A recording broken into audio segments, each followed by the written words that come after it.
ನಮಸ್ಕಾರ ಪ್ರಿಯ ವೀಕ್ಷಕರೇ, ಯೇಸು ಕ್ರಿಸ್ತನ ಮಧುರ ನಾಮದಲ್ಲಿ ನಿಮ್ಮೆಲ್ಲರಿಗೂ ಸುಸ್ವಾಗತ.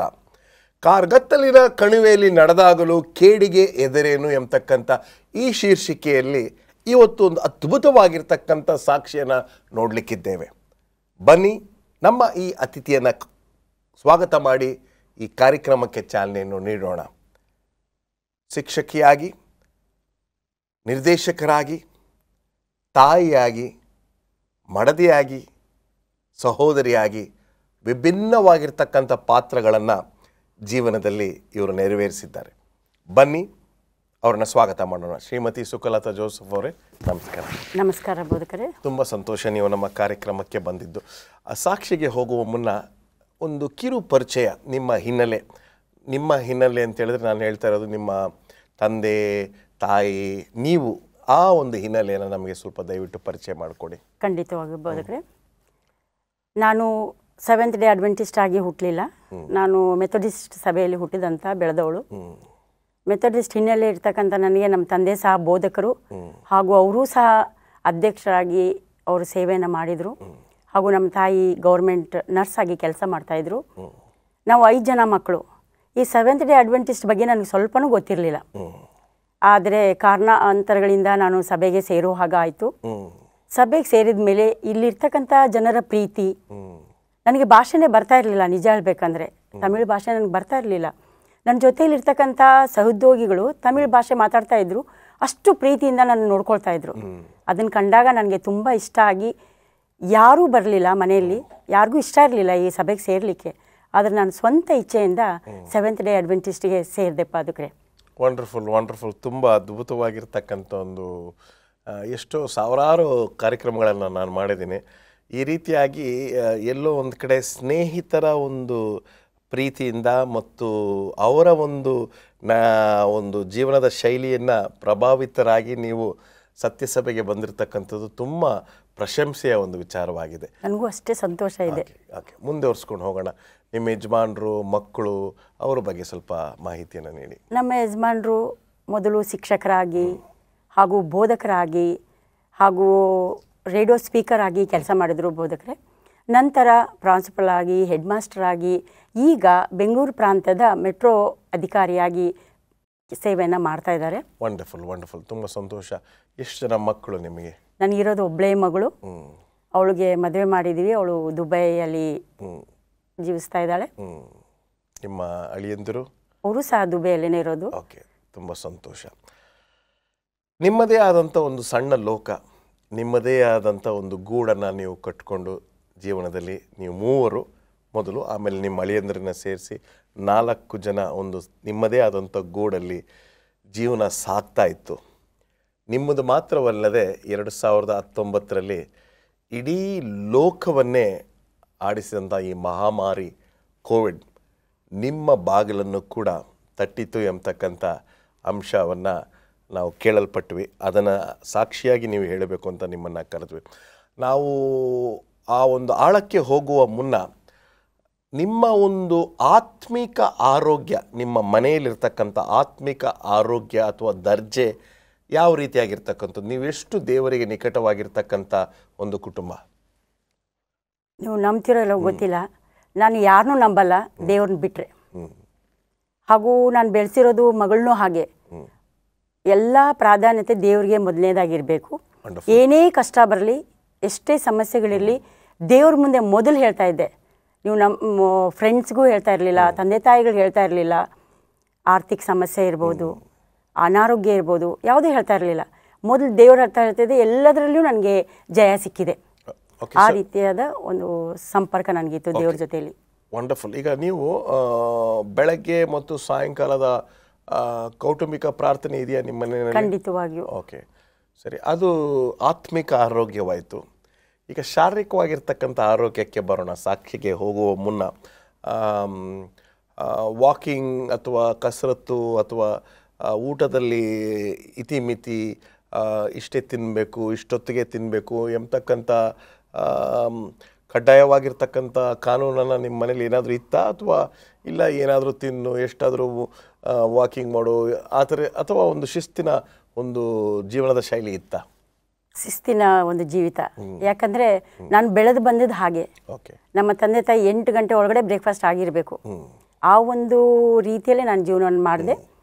ಹಾಗೂ ವಾಕಿಂಗ್ ಅಥವಾ ಇದು ನಡಿಗೆಯನ್ನು ಸಹ ನಾನು ಮಾಡ್ತಾಯಿದ್ದೆ. ಓಕೆ. ಆ ರೀತಿಯಾಗಿ ಶಿಸ್ತಿನಿಂದನೇ ಮಗಳನ್ನ ಬೆಳೆಸಿದೆ. ಓಕೆ. ಇಲ್ಲ, ನಾನು ಯಾಕೆ ಹೇಳ್ತಾ ಇದ್ದೀನಿ ಅಂದರೆ, ಈಗ ನಾವು ಕೋವಿಡ್ ವಿಚಾರವನ್ನು ನಿಮ್ಮ ಜೊತೆ ಚರ್ಚೆ ಮಾಡಲಿಕ್ಕೆ ಹೋಗ್ತಾ ಇದ್ದೀವಿ. ಆತ್ಮಿಕವಾಗಿ ನೀವು ಎಷ್ಟು ಆರೋಗ್ಯವಾಗಿದ್ದೀರಾ ಅಂತ ನೀವು ಹೀಗಾಗಲೇ ಹೇಳಿದ್ರಿ. ಶಾರೀರಿಕವಾಗಿ ಎಷ್ಟು ಆರೋಗ್ಯವಾಗಿದ್ದೀರಾ ಅಂತ ಕೂಡ ತಿಳ್ಕೊಂಡು ಆನಂತರ ನಾವು ಒಳಗಡೆ ಹೋದರೆ ಓಕೆ ಏನು ಅಂತಕ್ಕಂಥ ಸ್ವಲ್ಪ ಓಕೆ.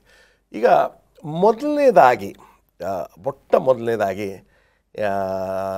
ಏನು ಎಂತ ಅಂತ ನಾವು ಹೋಗೋಕ್ಕಿಂತ ಮುಂಚೆ 2019ರಲ್ಲಿ ಮೊದಲನೇ ಕೇಸ್ ಎಲ್ಲೋ ಒಂದು ಕೇರಳನಲ್ಲೋ ಎಲ್ಲೋ ಕಾಣಿಸ್ಕೊಳ್ತು. ನ್ಯೂಸ್ ಪೇಪರು ಅಥವಾ ನ್ಯೂಸನ್ನು ನೋಡ್ತಾ ಇರಬೇಕಾದ್ರೆ ಇಡೀ ಲೋಕ ಅಥವಾ ಭಾರತ ದೇಶದಲ್ಲಿ ಎಲ್ಲರೂ ಅಲುಗಾಡಿದ್ರು.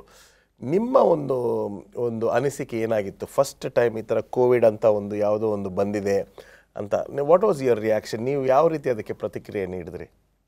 ಖಂಡಿತವಾಗ್ಲೂ ಭಯ ಆಯಿತು. ಏನಪ್ಪ, ಯಾಕಂದರೆ ಕಣ್ಣಿಗೆ ಕಾಣಿಸಲ್ಲ, ಆದರೂ ಬೇಗ ಅದಕ್ಕೆ ಬಲಿಯಾಗ್ತಾರೆ, ಹಾಗೂ ಅದಕ್ಕೆ ಔಷಧಿ ಇಲ್ಲ, ಈ ರೀತಿ ಕೇಳುವಾಗ ಭಯ ಆಯಿತು ನನಗೆ ಖಂಡಿತವಾಗಿಯೂ. ಅದಕ್ಕಾಗಿ ಪ್ರಾರ್ಥನೆಯಲ್ಲಿ ಇನ್ನೂ ಹೆಚ್ಚಾಗೈತೆ. ಯಾಕಂದರೆ ಒಂದು ಹೆದರಿಕೆ ಮನುಷ್ಯನಿಗೆ.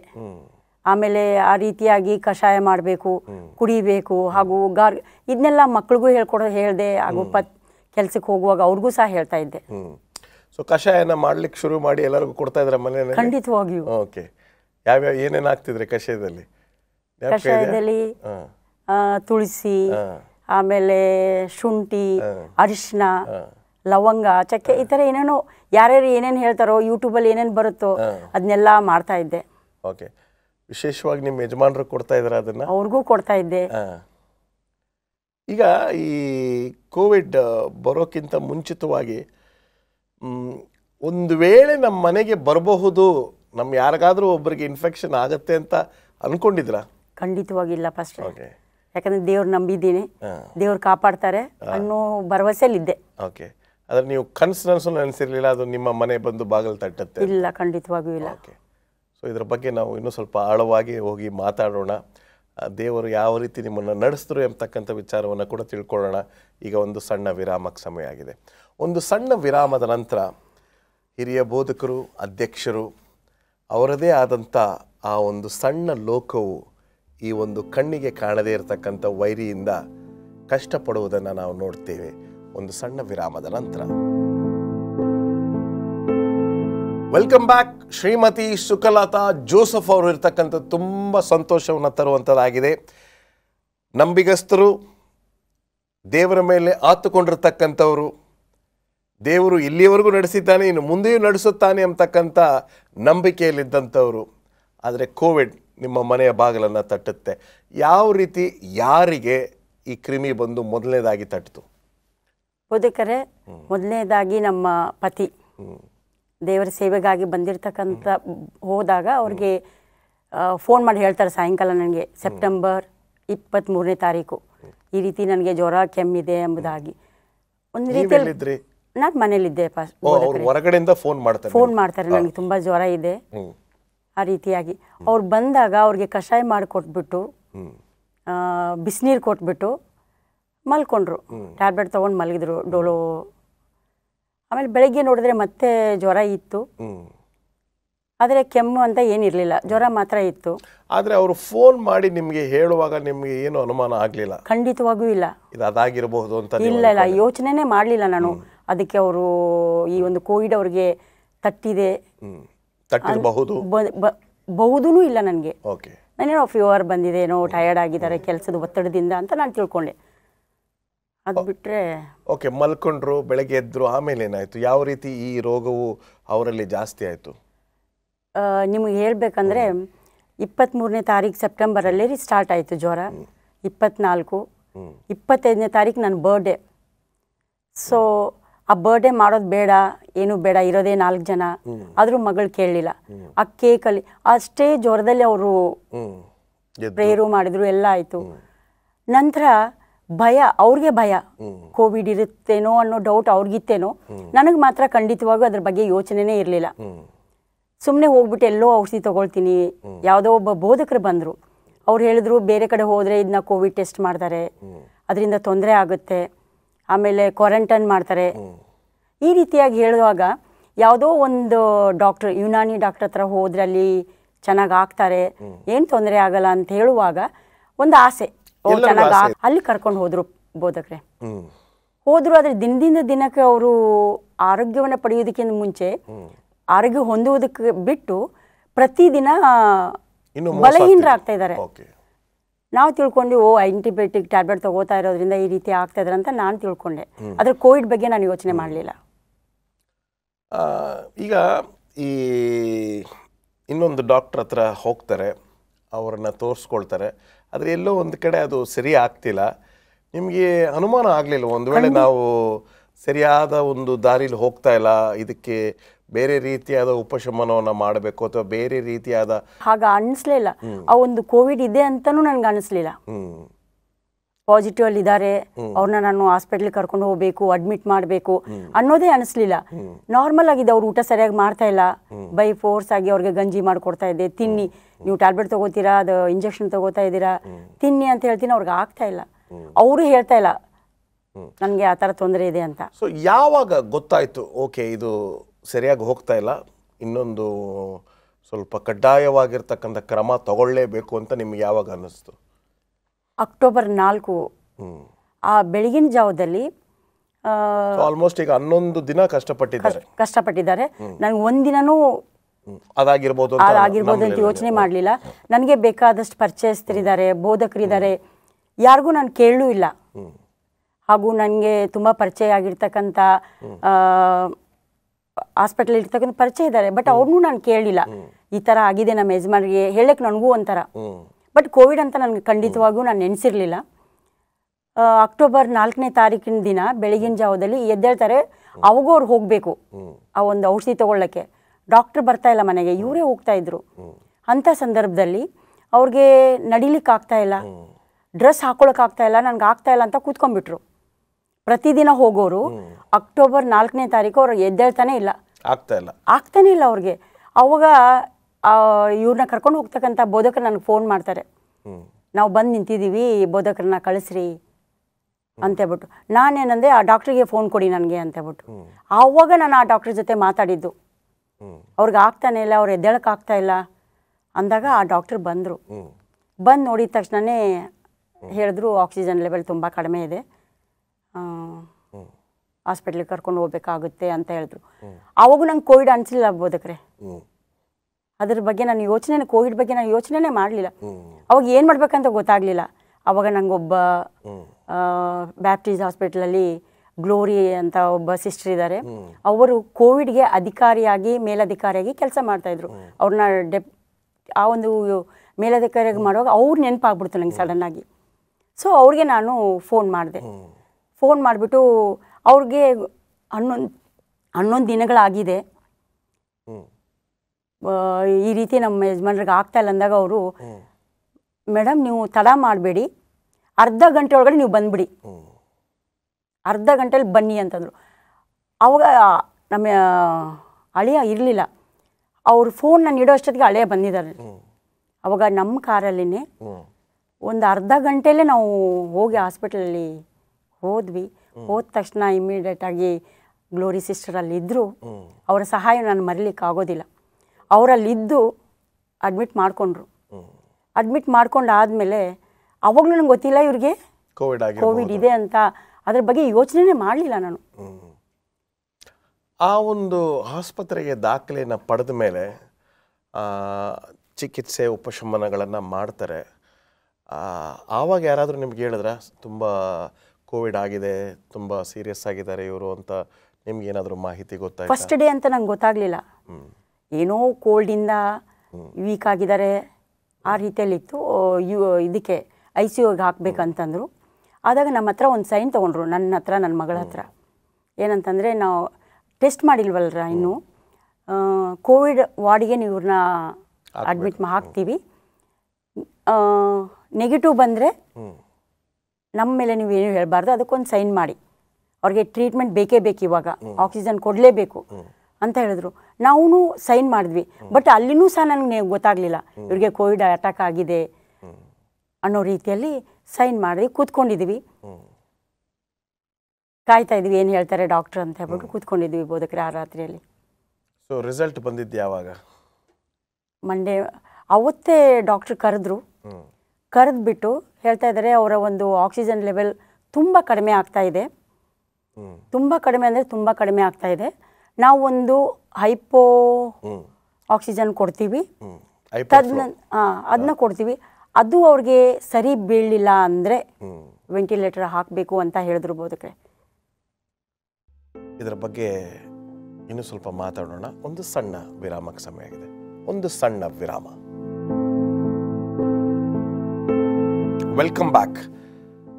ಆಗಿನ ಸಮಯದಲ್ಲಿ ನಾನು ನ್ಯೂಸ್ ಪೇಪರ್ ಓದಿದ ಪ್ರಕಾರ ಮತ್ತು ಜನರು ಹೇಳಿರ್ತಕ್ಕಂಥದ್ದನ್ನು, ಒಬ್ಬ ವ್ಯಕ್ತಿ ವೆಂಟಿಲೇಟರ್ ಒಳಗಡೆ ಹೋದರೆ ಹೊರಗಡೆ ಬರೋದೇ ಇಲ್ಲ.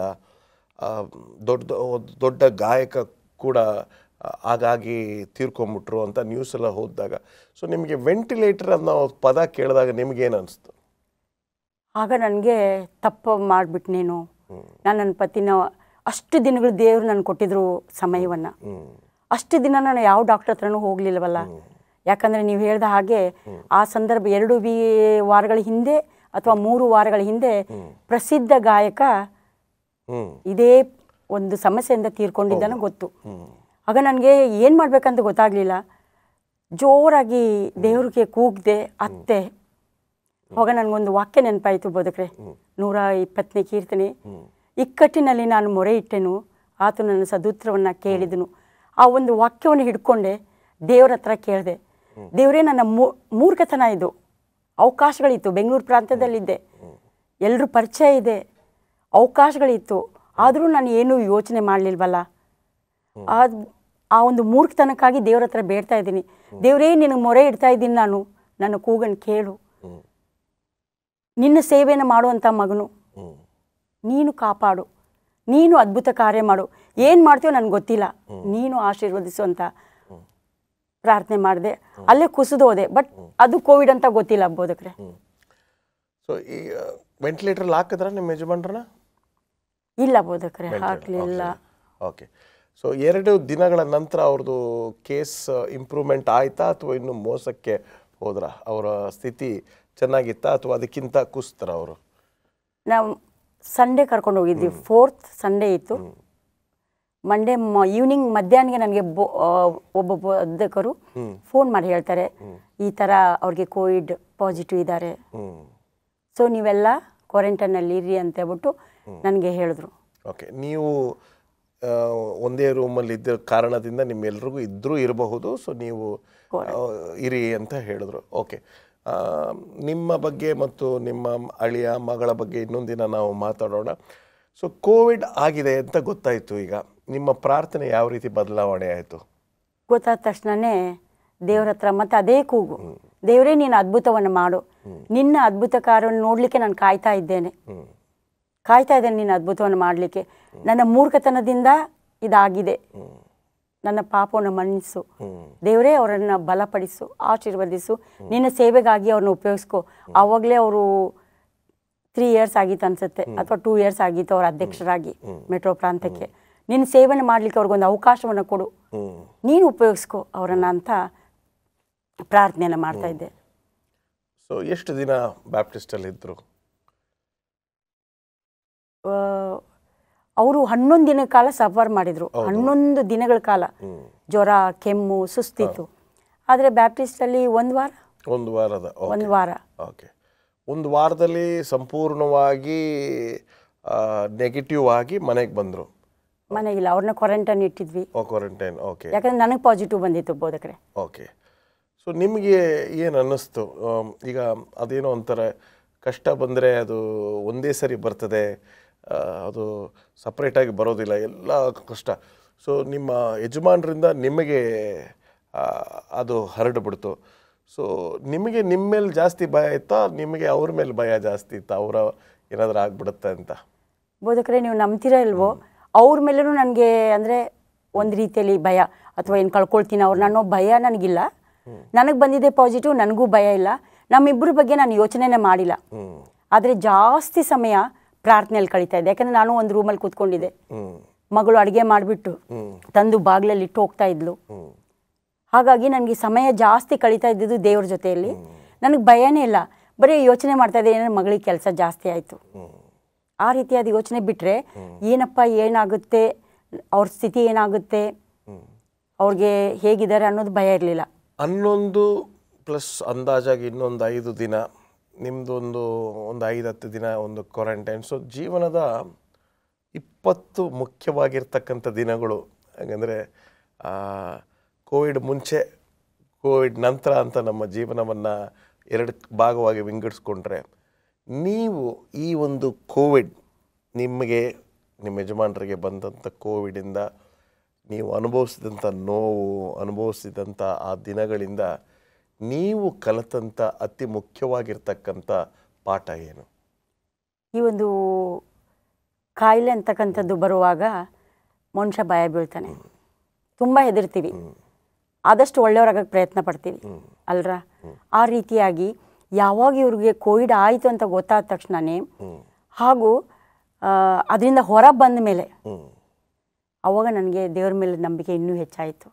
ದೇವ್ರು ಹೇಳ್ತಾರಲ್ವ, ನೀನು ಎಷ್ಟೇ ಕಷ್ಟದಲ್ಲಿರು, ನೀನು ನನಗೆ ಮೊರೆ ಇಡು, ನಾನು ನಿನ್ನ ಕೇಳ್ತೇನೆ, ನಿನ್ನನ್ನು ಆಧರಿಸ್ತೇನೆ, ನಿನ್ನನ್ನು ನಡೆಸ್ತೇನೆ ಅಂತ ದೇವರು ಹೇಳ್ತಾರೆ.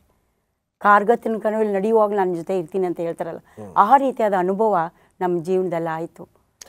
ಈಗ ಎಲ್ಲರ ಮನೆಗಳಲ್ಲೂ ಈಗ ಅನಾರೋಗ್ಯ ಇದೆ.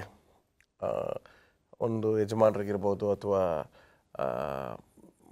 ಮನೆಯಲ್ಲಿರ್ತಕ್ಕಂಥ ಸ್ತ್ರೀಯರಿಗಿರ್ಬೋದು. ಆದರೆ ಎಲ್ಲೋ ಒಂದು ಕಡೆ ನೀವಿಬ್ಬರು ಈ ಕಷ್ಟವನ್ನು ಅನುಭವಿಸಿ ಇದರಿಂದ ದೇವರ ಕೃಪೆಯಿಂದ ಹೊರ ಬಂದಿದ್ದೀರ. ಈಗ ಈ ಕಾರ್ಯಕ್ರಮವನ್ನು ನೋಡ್ತಾ ಇರ್ತಕ್ಕಂಥವರು ಕೆಲವು ಮನೆಗಳಲ್ಲಿ ಅನಾರೋಗ್ಯ ಇರ್ತದೆ, ನಿರಾಶೆಗೆ ಒಳಗಾಗಿರ್ತಾರೆ. ನೀವು ಏನು ಹೇಳಲಿಕ್ಕೆ ಇಷ್ಟಪಡ್ತೀರಾ ಇಂಥ ಜನರಿಗೆ? ಸ್ವಲ್ಪ ಅಪನಂಬಿಕೆ ಇರಬಹುದು, ಭಯ ಇರಬಹುದು. ಈಗಂತೂ ವಿಭಿನ್ನವಾಗಿರ್ತಕ್ಕಂಥ ರೋಗಗಳು ಬಂದಿದೆ. ನನ್ನ ಕೇಳಿದ್ರೆ ನೀವು ಕೋವಿಡ್ಗಿಂತ ಅಷ್ಟು ಡಿಸೀಸ್ಗಳು ಬಂದ್ಬಿಟ್ಟಿದೆ. ಸೊ ನಿಮ್ಮ ಅನುಭವದ ಮಾತುಗಳು ನಮ್ಮ ಪ್ರಿಯ ವೀಕ್ಷಕರಿಗೆ ಏನಾಗಿರಬೇಕು? ನನ್ನ ಒಂದು ಅನುಭವದ ಮಾತುಗಳೇನೆಂದರೆ, ಕೆಲವು ಸಾರಿ ನಾವು ಸರಿಯಾದ ಚಿಕಿತ್ಸೆಯನ್ನು ಮಾಡಿಸ್ಕೊಳ್ಳಲ್ಲ, ನಮ್ಮದೇ ಆದ ದಾರಿಯಲ್ಲಿ ಹೋಗ್ತಾ ಇರ್ತೀವಿ. ಸೊ ನಮ್ಮ ಆರೋಗ್ಯವನ್ನು ನಾವು ಸರಿಯಾಗಿ ಕಾಪಾಡ್ಕೊಳ್ಬೇಕು ಒಂದು. ಆಮೇಲೆ ಯಾವುದೇ ಕಾರಣಕ್ಕೂ ತಪ್ಪಾದ ಚಿಕಿತ್ಸೆಯನ್ನು ಮಾಡಿಸ್ಕೊಳ್ಬಾರ್ದು. ಸರಿ, ಸರಿಯಾದ ದಾರಿಯಲ್ಲಿ ನಾವು ಹೋಗುವಾಗ ದೇವ್ರು ಖಂಡಿತವಾಗೂ ಕೈ ಬಿಡಲ್ಲ, ಕಾಪಾಡ್ತಾರೆ. ಓಕೆ, ಈಗ ಲಾಸ್ಟಾಗಿ ಒಂದೇ ಒಂದು ಪ್ರಶ್ನೆ ಕೇಳಿ ಸಮಯ ಬದ್ಧರಾಗಿದ್ದೇವೆ. ಲಾಸ್ಟಾಗಿ ಒಂದು ವೇಳೆ ನಮ್ಮ ಕೈ ಮೀರಿ ಕೆಲವು ವಿಚಾರಗಳು ಹೋಗಿದ್ದಿದ್ರೆ ನಿಮ್ಮ ನಂಬಿಕೆ ಅಥವಾ ನಿಮ್ಮ ಒಂದು ದೇವರ ಜೊತೆ ಇರ್ತಕ್ಕಂಥ ಸಂಬಂಧ ಇದೇ ರೀತಿ ಇರ್ತಾ ಇತ್ತಾ? ಖಂಡಿತವಾಗೂ ಬದುಕ್ರೆ. ಯಾಕಂದರೆ ನಾನು ನಂಬಿದ್ದೀನಿ. ಯಾಕಂದರೆ ಹುಟ್ಟಿದಂಥ ಮನುಷ್ಯ ಆ ರೀತಿಯಾಗಿರುವಾಗ ದೇವರು ತನ್ನ ಸಮಯದಲ್ಲಿ ಎಲ್ಲವನ್ನ ಸುಂದರವಾಗಿ ಮಾಡ್ತಾರೆ. ಹಾಗೂ ಆತನ ಕರೆ ಬಂದಾಗ ನಾವು ಖಂಡಿತವಾಗಿಯೂ ಆತನನ್ನು ನೋಡಬೇಕು. ಹಾಗೂ ಒಂದು ಭರವಸೆ ನನಗೂ ಇದೆ. ಸೊ ಇದು ನಡೆದು ಈಗ ಸುಮಾರು ವರ್ಷಗಳಾಯಿತು. ನಿಮ್ಮ ಯಜಮಾನರಿಗೆ ಇದ್ದಾರೆ, ಈಗ ಆರೋಗ್ಯವಾಗಿದ್ದಾರೆ, ಮತ್ತೆ ತಿರ್ಗಾ ಸೇವೆಯನ್ನು ಮಾಡ್ತಾ ಇದ್ದಾರೆ. ದೇವರು ಅವರನ್ನ ಅದ್ಭುತವಾಗಿ ಆಶೀರ್ವದಿಸಿ ಆರೋಗ್ಯ ಭಾಗ್ಯದಿಂದ ನಡೆಸೋದು ಮಾತ್ರ ಅಲ್ಲ, ಮತ್ತೆ 2ನೇ ಸಾರಿ ಅವರನ್ನು ಮೆಟ್ರೋ ಪ್ರಾಂತ್ಯಕ್ಕೆ ಅಧ್ಯಕ್ಷನಾಗಿ ಆಯ್ಕೆ ಮಾಡಿದ್ದಾರೆ. ವಂಡರ್ಫುಲ್. ನಿಮ್ಮ ಹತ್ರ ನಾನು ಮಾತಾಡಿ ನಾನು ಕಲ್ತಿರ್ತಕ್ಕಂಥದ್ದು, ಸತ್ಯವೇದ್ಯದಲ್ಲಿ ಹೇಳಿರೋ ಪ್ರಕಾರ ನಿಮ್ಮ ನಂಬಿಕೆ ನಿಮ್ಮನ್ನು ಸ್ವಸ್ಥ ಮಾಡಿದೆ ಅಂತ. ಆದರೆ ನಾನು ನಿಮ್ಗೆ ಹೇಳಲಿಕ್ಕೆ ಇಷ್ಟಪಡ್ತಕ್ಕಂಥದ್ದು, ನಿಮ್ಮ ನಂಬಿಕೆ ನಿಮ್ಮ ಯಜಮಾನರನ್ನು ಸ್ವಸ್ಥ ಮಾಡಿದೆ. ಸೊ ದೇವರು ನಿಮ್ಮ ನಂಬಿಕೆಯನ್ನು, ನಿಮ್ಮ ಆತ್ಮಿಕ ಆರೋಗ್ಯವನ್ನು ಇನ್ನೂ ಹೆಚ್ಚಿನ ರೀತಿಯಲ್ಲಿ ಬಲಪಡಿಸಲಿ ಅಂತದೇ ನಮ್ಮ ಪ್ರಾರ್ಥನೆಯಾಗಿದೆ. ದೇವರು ನಿಮ್ಮನ್ನು, ನಿಮ್ಮ ಯಜಮಾನರನ್ನು, ಮಗಳನ್ನು, ಅಳಿಯಂದರ ಆಶೀರ್ವದಿಸಲಿ. ನಮಸ್ಕಾರ. ಧನ್ಯವಾದಗಳು ಬೋಧಕರೇ. ನಮಸ್ಕಾರ.